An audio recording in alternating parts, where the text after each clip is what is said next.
Welcome to Guitar Technique Episode 6, Accuracy Drills to Perfect Picking.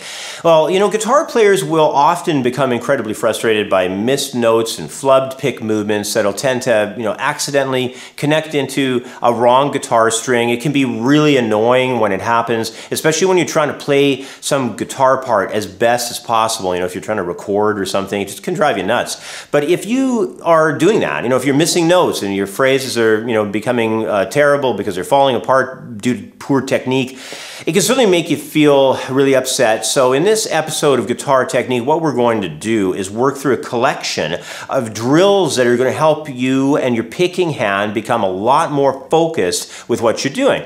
And if you practice these drills for about 3 weeks, that old 21 days rule, they're going to help you to really start to feel a much better connection to performing picked melody lines on guitar a lot more accurately. So anyway, let's get things started with part 1 of the lesson.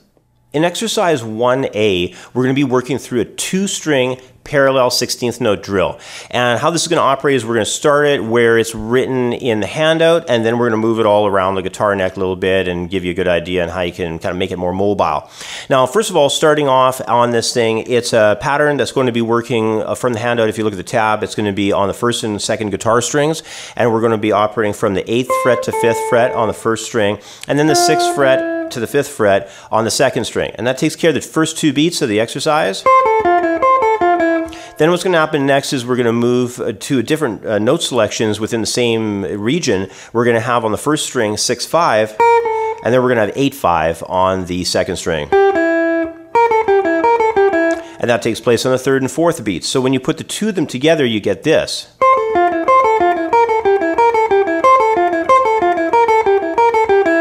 So it's a pattern that's happening between the notes. Now I would, of course, memorize it first, and then when you feel ready, turn the metronome on something, that's at a manageable pace. This is 16th notes, so you may want to start a little slower. I'm going to start at 80. That's what I'm going to have my pulse set at here.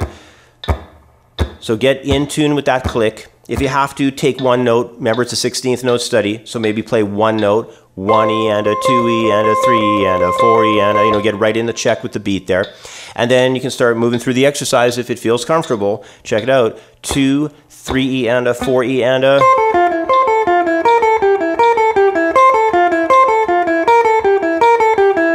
And then when you feel ready, crank the metronome up a little bit. Here it is at 96, 2, 3, 4.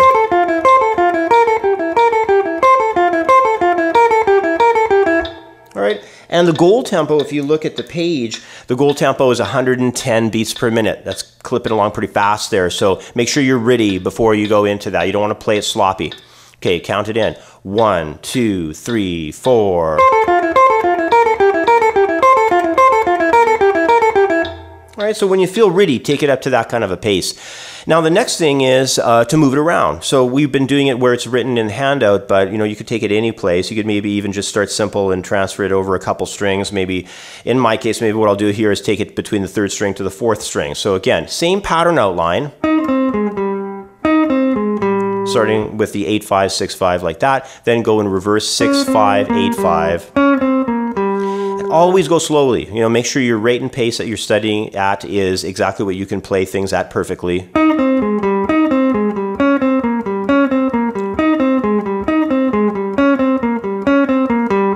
And then when you feel ready, you could turn your metronome on at whatever pace feels comfortable.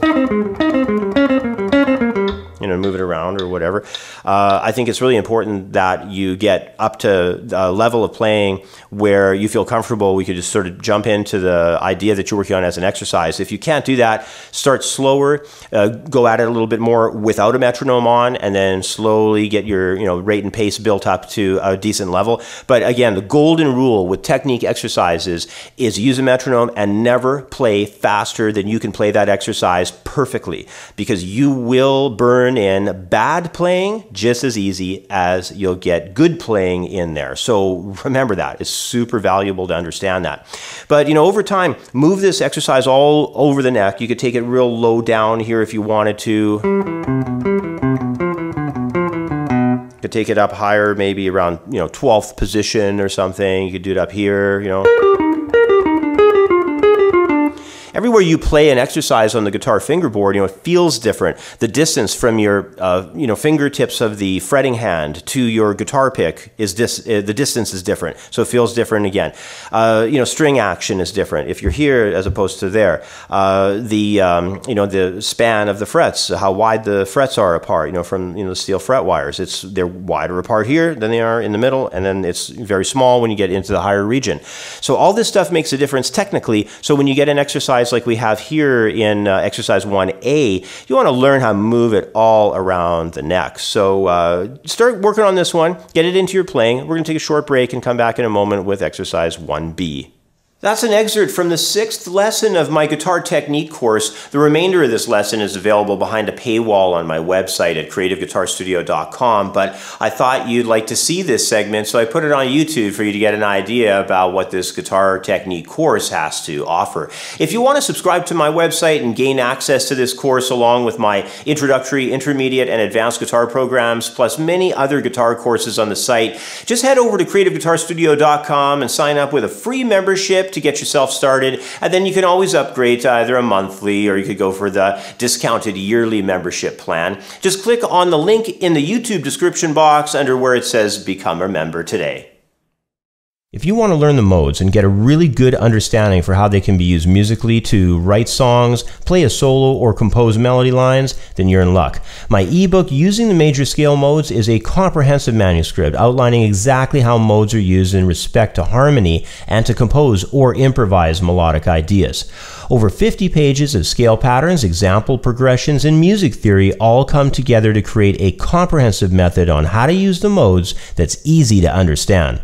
Using the Major Scale Modes is available for instant download in the View Our Products area at creativeguitarstudio.com. Thanks for watching the lesson. Be sure to sign up for a membership at creativeguitarstudio.com to watch part 2. In part 2, we'll study more drills on 2 and also on 4-string picking, and we'll study 6-string multi-position arpeggios. Plus, as a member, you'll also be able to download the handout for this lesson along with many more guitar lessons. Thanks for watching, and we'll catch up again in the members area.